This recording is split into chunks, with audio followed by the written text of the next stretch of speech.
வணக்கம். இந்த வீடியோவில் வந்து டீடாக்ஸ் கான்செப்ட் டூ அதை பற்றி தான் நம்ம பார்க்க போகிறாங்க. டீடாக்ஸ் கான்செப்ட் டூ என்னென்று பார்க்கும்போது ரொம்ப இன்ட்ரெஸ்டிங்கான ஒரு விஷயம் நான் இன்னைக்கு சொல்கிறேன். இந்த கான்செப்ட் பேர் என்ன பார்த்தீங்கன்னா சிர்காடியன்றதாங்க. இதுவுமே பார்த்தீங்கன்னா நிறைய பேர் வந்து நிறைய டாக்டர்ஸ் உங்களுக்கே தெரிஞ்சிருக்காத ஒரு விஷயம். நிறைய பேர் வெளியில் பேசப்படாதது சில பேருக்கு தெரிஞ்சிருக்கலாம். பட் இது ரொம்ப ரொம்ப ரொம்ப இம்பார்ட்டண்ட்டான ஒரு கான்செப்ட். இது வந்து வெறும் டீடாக்ஸுக்கு மட்டும் இல்லை, நம்ம உடலோட கழிவை வெளியில் ஏற்றுறது மட்டும் இல்லை, ஓவராலாக நம்ம உடம்போட ஹெல்த் எல்லாத்துக்குமே வந்து இந்த இதுதாங்க காரணம். இது வந்து ரொம்ப ஹெல்ப் பண்ணும். இந்த சிர்காடியன்னா என்னன்னா, நம்ம மூளையில ஒரு கிளாக் இருக்கு, சரிங்களா? நம்ம பாடி கிளாக்னு சொல்லுவோம். நம்ம மூளையிலேயே ஒரு இன்பில்ட்டான ஒரு கிளாக் இருக்கு. அந்த கிளாக் வந்து என்ன பண்ணுன்னா, ஒரு நாள் காலையிலேருந்து நைட் அந்த 24 ஹவர்ஸில் வந்து எந்த நேரத்தில் என்ன பண்ணுன்றது அதுதான் முடிவு பண்ணும், சரிங்களா? அப்போ இன்னைக்கு ஒரு வேலையை ஒரு டைமில் பண்ணதுன்னா அதே வேலையை அடுத்த நாள் அதே டைமுக்கு அந்த நம்ம உடம்பு வந்து பண்ணும். இது எல்லாமே வந்து பார்த்தீங்கன்னா ஒரு கிளாக் மாதிரி ஒரு பேட்டர்னில் தான் வந்து நடக்கும். இதுதான் வந்து அதுதான் வந்து ரிதம் சொல்கிறாங்க. ஒரே பேட்டர்னாக நடக்குது ரிதம்னு சொல்லுவோம் இல்லையா? நம்ம உடம்புலேயே ஒரு கிளாக் இருக்குது, அதுதான் வந்து பயாலஜி கிளாக். அது எப்படி ஒர்க் ஆகுது, ஃபர்ஸ்ட் இந்த சிர்காடியன் ரிதம் எப்படி நம்ம உடம்புல உருவாச்சுன்றதுக்கு ஒரு சின்ன ஸ்டோரி சொல்றாங்க. கண்டிப்பா இது வந்து நம்ம ஓல்ட் ஏஜ் அந்த ஸ்டோன் ஏஜுக்கு தான் போனோம். அந்த காலத்துல நான் சொல்றது லட்சக்கணக்கான காலங்கள்ல வந்து மனுஷங்க வந்து நம்ம வந்து வாழ்ந்துட்டு இருக்கோம் இல்லையா? அந்த காலத்துல என்ன நடந்துச்சுன்னா, அவங்களோட வாழ்க்கை முறை, அதாவது அந்த ஒரு ஸ்டோன் ஏஜ்ன்னு சொல்லக்கூடிய பழங்காலத்துல என்னெல்லாம் பழக்க வழக்கம் இருந்ததோ அதுதான் இன்னும் நம்ம உடம்பு வந்து பழகிட்டு இருக்கு. நம்ம உடம்பு என்னன்னா பாத்தீங்கன்னா இவ்வளவு நாளோட பழக்கம் தாங்க இன்னைக்கு நம்ம இருக்கிற நம்மளோட உடம்பு, சரிங்களா? இன்னும் இப்ப நம்ம எப்படி இருக்கோமா, இன்னும் 1,00,000 வருஷத்துக்கு அப்புறம் இப்ப நம்ம எப்படி இருக்கோமோ அது வேணா நாளைக்கு பழகிடும் உடம்புக்கு. பட் நம்ம இப்ப இருக்கிற உடம்போட பழக்கம் வந்து ரொம்ப காலமா வந்து பழகின அந்த ஒரு இன்ஃபர்மேஷன்லாம் ஸ்டோர் பண்ணி தான் இப்ப நம்ம உடம்பு வந்து ஃபங்க்ஷன். அந்த காலத்துல என்ன நடந்துச்சுன்னு நான் சொல்றேன். இப்போ அப்ப வந்து பாத்தீங்கன்னா அப்ப வாழ்ந்த மனுஷங்களோட லைஃப் ஸ்டைல் எப்படி இருக்கும்னு கொஞ்சம் யோசிச்சு பாருங்களேன். காலையில வந்து எந்திரிச்சிருப்பாங்க. எந்திரிச்ச உடனே பாத்தீங்கன்னா நம்மள மாதிரி வந்து வீடு கிடையாது, ஸ்டவ் கிடையாது, ஃப்ரிட்ஜ் கிடையாது. அவங்க வேட்டையாடி தான் வந்து அவங்களோட டெய்லி அந்த உணவு வந்து வந்து எடுத்துக்குவாங்க. அப்போ காலையில எந்திரிச்ச உடனே அவங்க வந்து வேட்டைக்காக போவாங்க. ரொம்ப தூரம் நடந்து போயிருப்பாங்க. அதே மாதிரி வேட்டையெல்லாம் முடிச்சுட்டு பாத்தீங்கன்னா நைட்டு வந்து இருட்டுறதுக்கு முன்னாடியே, அதாவது ஒரு ஃபார் எக்ஸாம்பிள் சொல்றேன், ஒரு 5 மணிக்குலேருந்து 6 மணிக்குள்ளேயே அவங்க வந்து வீடு திரும்பிடுவாங்க. ஏன்னா இருட்டுனா என்ன ஆகும், கண்டிப்பா வந்து கண்ணு தெரியாது. நம்மளோட உயிர் வாழ்றதுக்கு ஏதாவது ஒரு அனிமல்ஸ் வந்து அவங்கள சாப்பிட்டுடலாம், ஏதோ ஒரு பாம்பு வந்து கடிச்சிடலாம், அந்த மாதிரி காடு எப்படி இருக்குன்றது தெரியும். அப்போ ஒரு இருக்கிறதுக்கு முன்னாடியே அவங்களோட திரும்பி அவங்க வாழ்ற இடத்துக்கு அவங்க திரும்பிடணும். அப்போ டெய்லியுமே இருக்கிற முன்னாடி அப்பெல்லாம் மனுஷன் வந்து குகையில தான் வாழ்ந்துட்டு இருந்தாங்க. ஏன்னா வெளியில வாழ்ந்தா என்ன ஆகும், சிங்கமோ கரடியோ புலியோ பாம்போ ஏதாவது ஒண்ணு இது பண்ணி சாகிறதுக்கான நிறைய பேர் செத்துருப்பாங்க. அதுல இருந்து கிடைச்ச பாடத்தினால என்ன பண்ணுவாங்க, அடுத்தடுத்த ஜெனரேஷன் அப்போ வாழ்ந்தவங்க குகைக்குள்ள வாழ ஆரம்பிச்சாங்க. அப்ப குகைக்குள்ள என்ன பண்ணுவாங்க, நான் சொன்ன மாதிரி அந்த 5-6 மணிக்கெல்லாம் குகைக்கு திரும்பிடுவாங்க. அப்ப திரும்பினவுடனே என்ன ஆகும், அப்ப அவங்க வந்து இருட்டுறதுக்கு முன்னாடியே வந்து சாப்பிட்டுருப்பாங்களா? ஏன்னா இருட்டுனதுக்கு அப்புறம் கண்ணு தெரியாது, அவ்வளவு இருட்டுல. அப்ப சாப்பிட்டுருப்பாங்க. ஒரு 6 மணிக்கெல்லாம் வந்து அவங்க குகைக்குள்ள போயிட்டாங்கன்னா எப்படி இருக்கும் அந்த குகை, ரொம்ப இருட்டா இருக்குமா? அப்ப ரொம்ப இருட்டா இருக்கும்போது எதுவுமே தெரியாது. அப்ப என்ன ஆகும், அவங்க பண்றதுக்கு அப்ப எந்த வேலையும் இருக்காது. அப்ப நெருப்புலாம் கண்டுபிடிக்காத காலத்துக்கு முன்னாடியே எந்த வேலைகளும் இருக்காது. அப்ப என்ன பண்ணுவாங்க, அந்த இருட்டுல கண்டிப்பா அவங்களுக்கு சீக்கிரமே தூங்கிடுவாங்க. அப்ப சீக்கிரம் ஒரு 7 மணி 8 மணிக்கோ வந்து தூங்கிடுவாங்க. அப்ப அந்த தூங்குனதுக்கு அப்புறம் என்ன ஆகும், சீக்கிரம் தூங்குனால என்ன ஆகும், அவங்க அடுத்த நாள் சீக்கிரமா எந்திரிச்சுக்கணும். முழிப்பும் வந்துரும். பட் ஏன் சீக்கிரம் எந்திரிக்கணும்னா திருப்பி வந்து அவங்க வேட்டைக்கு போகணும். அப்போ எப்பெல்லாம் சூரிய வெளிச்சம் அதிகமா இருக்கோ அந்த ஒரு 10 மணி நேரம், ஏன்னா இங்க இருந்து வேட்டைக்கு போறதுக்கே ஒரு 1 மணி நேரம் 2 மணி நேரம் ஆயிடும். திருப்பி வர்றதுக்கு அப்ப 4 மணி நேரம் அதுலயே போயிடுது. அப்போ ஒரு 8ல இருந்து 10 மணி நேரம் தான் வெளிச்சம் கிடைக்கும். அந்த வெளிச்சத்தை யூஸ் பண்ணி வேட்டையாடி அவங்க சேகரிக்கிற உணவை வச்சுதான் அவங்க வந்து உயிர் வாழ முடியும். அப்ப காலையில ஆட்டோமேட்டிக்கா அவங்க 4-5 மணி எந்திரிச்சிருவாங்க. திருப்பி வேட்டைக்கு போவாங்க.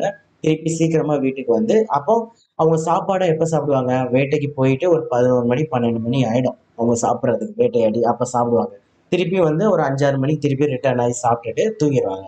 இப்படியே அவங்க வந்து லைஃப் சைக்கிள் வந்து இப்படியே வாழ்ந்துட்டு இருந்திருக்காங்க. அப்போ ஒரு 12 மணி நேரம் கிட்ட இருட்டிலே இருந்திருக்காங்க. ஒரு 12 மணி நேரம் வந்து வெளிச்சத்துல இருந்திருக்காங்க. இப்படி வந்து கண்டினியூஸா இது ஆயிட்டே இருக்கும்போது நம்ம உடம்புல வந்து அதான் என்ன ஒரு பழக்கனாலும் நம்ம உடம்புல ஒரு ஹேபிட்டா மாறிடும் இல்லையா? இப்ப பிரஷ் பண்றோம், பிரஷ் பண்ணிட்டு இப்ப நம்ம ஒரு நாள் பிரஷ் பண்ணலனாலும் நம்மளால இருக்க முடியுமா? அந்த மாதிரி நம்ம உடம்பு பழகிருச்சு. இப்படி வந்து பழகி பழகி உருவான ஒரு கான்செப்ட் தான் வந்து பார்த்தீங்கன்னா இந்த சிர்காடியம் ரிதம். சரிங்களா? ஸோ இப்படி வந்து அந்த கான்செப்ட்டுக்கு பழகும்போது நம்ம உடம்பு வந்து எந்த டைம்ல என்ன பண்ணணும் அதுக்கேற்ற மாதிரி நம்ம உடம்பு வந்து டைஜஷன் இப்போ வந்து பார்த்தீங்கன்னா சாப்பிட்ருப்போம் நைட்டு ஃபுல்லாக என்ன ஆகும்னா அப்போ வந்து டைஜஷன்லாம் பண்ணிடும் உடம்பு வந்து நைட்டில் சுத்தம் பண்ணிடும். திருப்பி காலையில் நம்ம உணவு வந்து அந்த டைமில் சாப்பிடும்போது அந்த டைமில் ஆட்டோமேட்டிக்காக வந்து அந்த நம்மளோட டைஜஷனுக்கு ஏற்படுற அந்த கெமிக்கல் ஆசிட் வந்து சுரக்கும். ஸோ இது எல்லாமே ஆட்டோமேட்டிக்காக நடக்க நடக்க இப்படிதாங்க நம்ம எந்தெந்த டைம்ல நம்ம உடம்பு ஒரு சில விஷயங்கள் பண்ணும் அதை நான் சொல்றேன். அது எல்லாமே எப்படி பழகிச்சுன்னா இந்த மாதிரிதான் நம்ம மனுஷங்க அப்படி வாழ்ந்திருக்காங்க ரொம்ப வருஷம். நம்ம இப்ப அதை உடனே வந்து மாத்திட்டோம்னு வச்சுக்கோங்களேன். ஸோ நம்ம உடனே இந்த காலத்துக்கு ஏத்த மாதிரி மாத்திட்டோம்னா அப்ப நம்ம உடம்பு வந்து ஒத்துழைக்காது. அதனாலதான் நிறைய வாழ்வியல் சார்ந்த நோய்கள் எல்லாமே வருதுங்க. ஸோ இந்த ஒரு கான்செப்டை நீங்க புரிஞ்சுக்கோங்க. புரியலனாலும் திருப்பி இந்த வீடியோ பார்த்து இந்த ஒரு கான்செப்டை நல்லா உங்க மைண்ட்ல ஏத்திக்கோங்க. ஏன்னா இது வந்து நிறைய நான் என்னோட கோர்சஸ்லாம் அடிக்கடி நம்ம சொல்லுவோம். நிறைய விஷயங்களுக்கு இது உங்களுக்கு கனெக்ட் ஆகும். சிர்காடியம் ரிதம்ன்றது டைமுக்கு ஒரு விஷயத்த பண்ணுன்றது. ஸோ இப்போ இந்த சிர்காடியம் ரிதம் வந்து எப்படி ஒர்க் ஆகுதுன்ற ஒரு சின்ன இப்போ நான் சொன்னதுதான் இந்த டயக்ராம்ல இருக்கோங்க. ஜஸ்ட் எக்ஸ்பிளைன் பண்றேன். ஃபார் எக்ஸாம்பிள் இந்த மிட் நைட் இருக்குல்ல, இது 12 மணி 24 நிமிஷம்ன்றது போட்டிருக்கு இல்லையா, இந்த 24ன்றது. ஸோ இதுதான் வந்து உங்களுக்கு மிட் நைட். ஸோ அப்புறம் அடுத்து பாருங்க 2 மணி, மிட் நைட் 2 மணிக்கு நல்ல தூக்கம் வந்திருக்கும். 4:30 மணிக்கு வந்து ஆட்டோமேட்டிக்கா பாடி டெம்பரேச்சர் வந்து கம்மியா இருக்கு. அதுக்கப்புறம் 6 மணிக்கு என்ன இருக்குன்னா எப்பவுமே இப்ப நம்மளுக்கும் அப்படிதான். காலையில 6 மணிக்கு என்ன ஆகும்னா நம்ம பிளட் பிரஷர் வந்து இன்க்ரீஸ் ஆகும். அது ஏன் தெரியுமா? ஏன்னா நம்ம எந்திக்கணும் இல்லையா? எந்திரிச்சு நம்ம ஆக்டிவா இருக்கணும்னா நம்ம ஆக்டிவா எடுத்து ரொம்ப தூரம் டிராவல் பண்ணோம். நம்ம ரத்த ஓட்டம் வந்து நல்லா எனர்ஜி கொடுக்கும் உடம்புக்கு. அப்ப 6 மணிக்கு ஆட்டோமேட்டிக்கா நம்ம உடம்பு என்ன பண்ணும்? நம்ம பிபியை வந்து கொஞ்சம் இன்க்ரீஸ் பண்ணும். ஸோ யாரெல்லாம் வந்து பிபி காலையில எடுத்து பாருங்க 6 மணிக்கு, அப்புறம் ஈவினிங்கா ஒரு 10 12 மணிக்கு அந்த மாதிரி எடுத்து பாருங்க. உங்களுக்கு வந்து டிஃபரன்ஸ் தெரியும். காலையில எடுக்கிற பிபி வேல்யூ கொஞ்சம் அதிகமா இருக்கும். அடுத்து 7:30 மணிக்கு அந்த மெலட்டோனின் சொன்னேன் இல்லையா, தூக்கத்துல தான் அது சுரக்கும். அது வந்து ஸ்டாப் ஆயிடும். ஏன்னா பகல் வந்ததுக்கு அப்புறம் அந்த தூக்க உணர்வு நமக்கு வரக்கூடாது. அப்ப அந்த ஹார்மோன் ஸ்டாப் ஆயிடும்.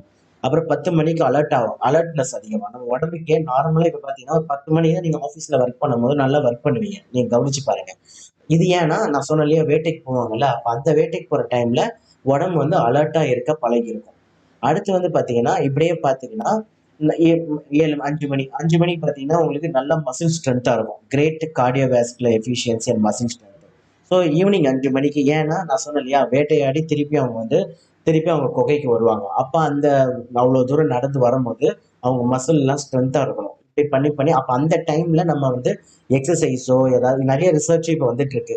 ஜிம்முக்கு போறவங்க ஒரு 3 மணிக்கு மேல 3 to 5 பண்ணும்போது யாரெல்லாம் வந்து மசில் ஸ்ட்ரென்த் ஏற்றணும் பாடி பில்டிங் பண்றாங்களோ அந்த டைம்ல நீங்க எக்ஸசைஸ் பண்ணும்போது உங்க ஆட்டோமேட்டிக்கா உங்க ஹார்மோன்ஸ் அதெல்லாம் வந்து அந்த அந்த டைமை ஒத்துழைக்கும். அப்ப ஈஸியா உங்களுக்கு மசில் வந்து ஸ்ட்ரென்த் கிடைக்கும்.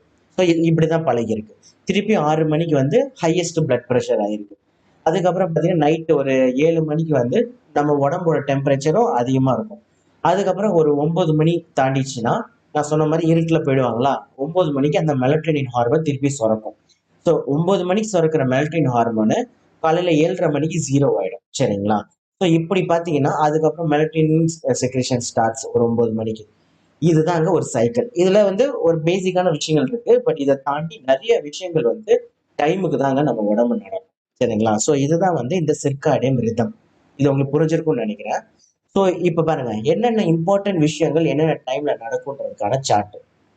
இப்ப நான் சொன்னேன் இல்லையா மெலட்டினின்ற ஹார்மோன் வந்து பாத்தீங்கன்னா உங்களுக்கு நைட்டு பீக் டைம் பாத்தீங்கன்னா ஒரு 11 மணில இருந்து 4 மணி வரைக்கும் அது பீக் டைமா இருக்கும். அதாவது நல்லா சுரந்திருக்கும். 9 மணிக்கு ஆரம்பிக்குது. ஒரு 11 மணிக்கு வந்து அது வந்து பாத்தீங்கன்னா நல்லா சுரக்கும் அந்த ஹார்மோனு. கொஞ்சம் கொஞ்சமா சுரந்து 4 மணிக்கு அப்புறம் டிராப் ஆகி 7:30 மணி ஸ்டாப் ஆயிடும். ஸோ இதுக்காக தான் நம்ம சொல்றது நைட்டு வந்து கரெக்டா ஒரு 10ல இருந்து 5 மணிக்குள்ள நீங்க தூங்கணும்ன்றது. ஏன்னா இந்த 11 4 மணின்றது தான் இந்த மெல்டின் ஹார்மோன் வந்து 2 விஷயம் பண்ணும். நம்ம தூக்கத்தை உண்டாக்கும். அதுக்கப்புறம் நம்ம பாடியை ரிப்பேர் பண்ண ஆரம்பிக்கும். இதுதான் வந்து டைமிங். அப்புறம் கார்டிசால் நான் சொன்ன மாதிரி காலையில 5ல இருந்து 8 மணிக்கு இந்த ஸ்ட்ரெஸ் ஹார்மோன் வந்து உண்டாகும். இந்த கார்டிசால்ன்ற ஹார்மோன் நம்ம உடம்புல உண்டாகிறதுனால தான் நம்மளுக்கு பிபியும் கொஞ்சம் ரைஸ் ஆகுது. நம்ம அலர்ட் ஆகும். ஏன்னா எந்திச்சு வேலைக்கு போகணும் இல்லையா? அப்போ அலர்ட் ஆகும். ஓகேங்களா? இந்த நேரத்துல நம்ம தூங்கணும்னா இந்த டைம் எல்லாம் வந்து டிஸ்டர்ப் ஆயிடும் அந்த ஹார்மோன்ஸ்லாம். அப்புறம் இன்சுலின் ஹார்மோன் நான் வந்து ஒர்க் ஷாப்லேயே சொல்லியிருப்பேன். ஆஹ் காலையில 11 மணில இருந்து 3 மணி வரைக்கும் இந்த இன்சுலின் சுரப்பி அதிகமா இருக்கும். அப்ப டயபெட்டிக்ஸ் பேஷண்ட் இல்ல நார்மலா ஹெவியான ஃபுட் சாப்பிட்றோம்னா இந்த டைம்ல நம்ம சாப்பிடும் போது நம்ம ஈஸியா டைஜஷன் ஆயிடும். ஏன்னா இன்சுலின் சுரப்பு வந்து அதிகமா இருக்கிறதுனால உணவு வந்து ஈஸியா அந்த செல்களுக்கு எடுத்துட்டு போகும். ஸோ அப்போ இன்சுலின் ஹார்மோன் இந்த டைம்ல ஆக்டிவா இருக்கும். அப்புறம் அலர்ட்னஸ், நான் சொன்ன மாதிரி காலையில 10 மணிலேருந்து 2 மணிக்குள்ள அந்த அலர்ட்னஸ் அதிகமா இருக்கும், நம்ம உடம்புல எனர்ஜி அதிகமா இருக்கும். ஸோ அப்போ நீங்க ஏதாவது ஃபோக்கஸ்டா ஏதாவது வேலை பண்ணணும்னா இந்த டைம்ல நீங்க பண்ணலாம்.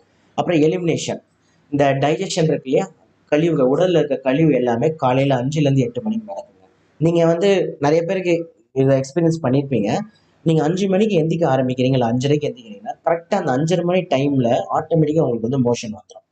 ஸோ அது ஏன் அது நீங்க எந்திரிச்சிருந்தீங்க நான் சொல்றேன். ஏன்னா அந்த 5லேருந்து 8 மணிக்கு நான் சொன்ன அந்த எம்எம்சியும் ஒர்க் ஆகும். பிளஸ் நம்ம உடலோட டைம் வந்து கழிவு வெளியேற்றுற டைம் அது. ஆ, அது அந்த ஆதி காலத்துல இருந்து பழகுனது அந்த உடம்பு. அதுக்கப்புறம் செல் ரீஜெனரேஷன், ரிப்பேர் அண்ட் அதை சொன்னேன் இல்லையா, நைட் வந்து மெலட்டோனின் ஹார்மோன் சுரந்ததுக்கு அப்புறம் நம்ம டிஷ்யூல இருக்கிற ஏதாவது டேமேஜா இருக்கலாம், நம்ம உறுப்புல இருக்க ஏதாவது டேமேஜ் எல்லாமே ரிப்பேரிங் டைமே பார்த்தீங்கன்னா வந்து 11 PM to 4 AM. அதே டைம்ல தான் இந்த மெலட்டோனின் சுரக்குது. ஸோ இதனால தான் நைட்டு தூங்கும்போது நம்மளோட உடம்பு வந்து ரிப்பேர் பண்ணுன்றது சொல்றது. அதுக்காக தான் நம்ம இயர்லியா சாப்பிட சொல்றோம். ஏன்னா டைஜஷன்லாம் ஓவர் ஆயிட்டதுக்கு அப்புறம் உங்களுக்கு நம்ம உடம்பு வந்து ரிப்பேர் ஆரம்பிக்கும். ஸோ இது இது எல்லாமே நீங்க மனப்பாடம் பண்ண அவசியம் இல்லைங்க. இது ஒரு கான்செப்ட், இதை நீங்க தெரிஞ்சுக்கணும். இது ஒரு அவேர்னஸ்க்காக தான் இந்த வீடியோஸ் எல்லாமே நான் கொடுக்குறேன். இந்த 3 days ஃபுல்லாவே ஒரு அவேர்னஸ், இப்படிலாம் இருக்கு விஷயங்கள், இது நிறைய பேர் உங்களுக்கு சொல்லியிருக்க மாட்டாங்க. ஸோ ரொம்ப இது வந்து யூஸ்ஃபுல்லா இருக்குன்றதுக்காக நான் ஷேர் பண்றேன். ஸோ ஜஸ்ட் ஒரு ஐடியாவுக்கு புரிஞ்சுக்கோங்க. எனிவே நீங்க என்னெல்லாம் பண்ணணுன்றது அடுத்தடுத்த கிளாஸ்ல, அடுத்தடுத்த சேலஞ்சில் வந்து நான் கண்டிப்பா வந்து நான் சொல்ல தான் போறேன். ஸோ இதெல்லாம் வந்து கான்செப்ட், சரிங்களா? ஸோ எப்படி நம்ம சிர்காடியன் ரிதமை இம்ப்ரூவ் பண்ணணும்? ஏன்னா இதையுமே வந்து எம்எம்சி இம்ப்ரூவ் பண்ற மாதிரி இதையுமே வந்து இம்ப்ரூவ் பண்ணணுங்க. ஸோ ஃபர்ஸ்ட் விஷயம் என்னன்னா, ரெகுலர் ஸ்லீப் சைக்கிளோட இது ஒத்து போகணும். அதாவது டெய்லியுமே நீங்க ஒரு டைம்ல தான் படுக்கணும், ஒரு டைம்ல எந்திக்கணும். முன்ன பின்ன ஹாஃப் அன் அவர் முன்ன பின்ன இருக்கலாம். ஸோ டெய்லி நான் 10 மணிக்கு பெட்ரூம்ல போயிடுவேன், காலையில 6 மணிக்கு எந்திப்பேன். ஸோ இதை வந்து ஒரு பழக்கத்துக்குள்ள வந்துருங்க. அப்போ ஒரு 10 to 6 எனக்கு வந்து பெட்ரூம்ல லைட்லாம் ஆஃப் பண்ணிடணும். ஏன்னா லைட் எல்லாம் போட்டு இருந்தானா அந்த மெலட்டின் வராது. நான் சொன்னேன் இல்லையா, புகையில வந்து இருட்டா இருக்கணும். அப்பதான் அந்த சுரப்பிலாம் சுரந்திருக்கும்.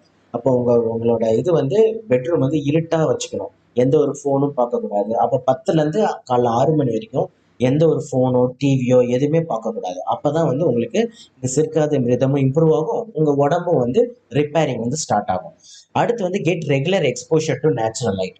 ஸோ காலையில எந்திரிச்ச உடனே 1 hour ஆகுது நம்ம வெளியில போயிட்டு ஒரு வாக்கிங்கா இருக்கலாம், இல்லை மொட்டை மாடியில் போய் நிற்கலாம். ஒரு ½ an hour ஆகுது டைரக்ட் சன்லைட்ல நம்ம பார்க்கணும், நம்ம கண்ணு பார்க்கணும். ப்ளஸ் நம்ம உடம்பு டைரக்டா சன்லைட்ல வந்து வெளிச்சத்தை நம்ம கண்ணு பார்க்கணும். ஸோ நீங்க மொட்டை மாடியா இருக்கலாம், இல்லை வாக்கிங் போகலாம். இப்படி இருக்கும்போது அந்த கிளாக் வந்து கரெக்டா வேலை செய்யும். இல்லைன்னா அந்த கிளாக் கன்ஃபியூஸ் ஆயிடும். நீங்க பெட்ரூம்லயே இருக்கீங்க, நாள் ஃபுல்லா இருட்டிலே இருக்கீங்கன்னா அந்த உடம்பு என்ன நினைச்சுக்கும், இன்னும் விடியல நினைச்சு அந்த கிளாக்கே ஒரு டிஸ்டர்ப் ஆகி எல்லாமே கொலாப்ஸ் ஆகும். டைஜஷன் ப்ராப்பரா நடக்காது, தூக்கம் சரியா வராது. இதனாலதான் நைட்டு திருப்பி தூக்கம் சரியா வராது. ஏன்னா மெலட்டோனின் ஹார்மோன் வந்து காலையிலயும் சுரந்துட்டு இருக்கும் போது அந்த ஹார்மோன்ல பிரச்சனைகள் வரும், கன்ஃபியூஷன் ஆயிடும் சிம்பிளா சொல்லணும். அப்போ காலையில எந்திரிச்சோன்னா ஒரு சன்லைட்ல போகும்போது, அப்போ அந்த காலத்துல அப்படித்தானே, எந்திரிச்சோன்னா வெளில போயிருப்பாங்க வேட்டைக்கு. அந்த மாதிரி நீங்க ஒரு ½ an hour வெளியில டைம் ஸ்பெண்ட் பண்ணும்போது ஒரு பார்க்குக்கு போகலாம். அப்போ உங்களோட ஹார்மோன், எல்லா ஹார்மோனும் கார்டிசால் லெவலும் கரெக்டா இருக்கும், மெலட்டோனின் டிக்ரீஸ் ஆகும். இந்த மாதிரி விஷயங்கள் நடக்கும். லிமிட் ஸ்க்ரீன் டைம், நான் சொன்ன மாதிரி பெட் டைம் முன்னாடி எந்த ஒரு ஸ்க்ரீனையும், டிஜிட்டல் ஸ்க்ரீனை, ஃபோனாக இருக்கலாம், டிவியாக இருக்கலாம், லேப்டாப் எதுவுமே பார்க்கக்கூடாது. அப்போ தான் வந்து மெலட்டோனின் வந்து சுரக்கும். அப்புறம் அவாய்ட் ஷிஃப்ட் ஒர்க். ஸோ இதை பற்றி நான் ஸ்லீப்புன்ற இதில் நான் சொல்கிறேன். முடிஞ்ச அளவுக்கு நைட் டைமில் வந்து ஒர்க் பண்ணுறது வந்து நீங்கள் வந்து கம்மி பண்ணிக்கணும். ஸோ இதுதான் வந்து கான்செப்ட், சிர்காடியன் ரிதமோட கான்செப்ட் இவ்வளோதான். ஸோ நைட் டைமில் யாராவது ஒர்க் பண்ணுறீங்க அப்படின்னா முடிஞ்ச அளவுக்கு டே ஷிஃப்ட்டை நீங்கள் ஒர்க் பண்ணுறது நல்லது. இதை பற்றி நான் ஃபியூச்சரில் டீட்டெயிலாக நான் பேசுகிறேன். ஸோ இப்போ உங்களுக்கு ஒரு கான்செப்ட் புரிஞ்சிருக்கும் இல்லையா? சிர்காடியன் என்ன? சிர்காடியன்னா நம்ம உடம்புக்குள்ள இருக்கிற ஒரு கிளாக். அந்த கிளாக் எப்படி உருவாச்சு, நம்மளோட பழங்குடியில எப்படி வாழ்ந்தாங்களோ அதுக்கு உடம்பு பழகி நமக்கு ஒரு கிளாக் உருவாச்சு. அப்போ ஒரு 24 மணி டைம்ல குறிப்பிட்ட டைம்ல தான் குறிப்பிட்ட வேலைகள் நடக்கும். அப்போ அந்த டைம்ல அந்த வேலையை நம்ம உடம்பை நம்ம செய்ய அலோவ் பண்ணாலே நம்மளுக்கு பாதி நோய்கள் வந்து அதுலயே வந்து கம்மியாகும். ஸோ இந்த சிர்காடியன் ரிதம் வந்து நீங்க இன்னையிலேருந்தே கூட நான் சொன்ன டிப்ஸ் எல்லாம் வந்து எடுத்து யூஸ் பண்ணலாம். ஸோ 21 days சேலஞ்சில் நான் வந்து உங்களுக்கு என்னென்ன பண்ணணுன்றதை நான் சொல்லுவேன். ஸோ இது உங்களுக்கு ரொம்ப யூஸ்ஃபுல்லாக இருந்திருக்கும்னு நினைக்கிறேன். ஸோ இது உங்களுக்கு பிடிச்சிருந்ததுன்னா நீங்கள் வந்து உங்கள் குரூப்பில் வந்து போடலாம், நான் வந்து பார்த்து தெரிஞ்சுக்கிறேன். ஸோ இந்த வீடியோ அவ்வளோதாங்க. ஸோ நெக்ஸ்ட் வீடியோவில் இன்னொரு இன்ட்ரெஸ்டிங்கான டாப்பிக்கில் சந்திக்கிறேன். நன்றி, வணக்கம்.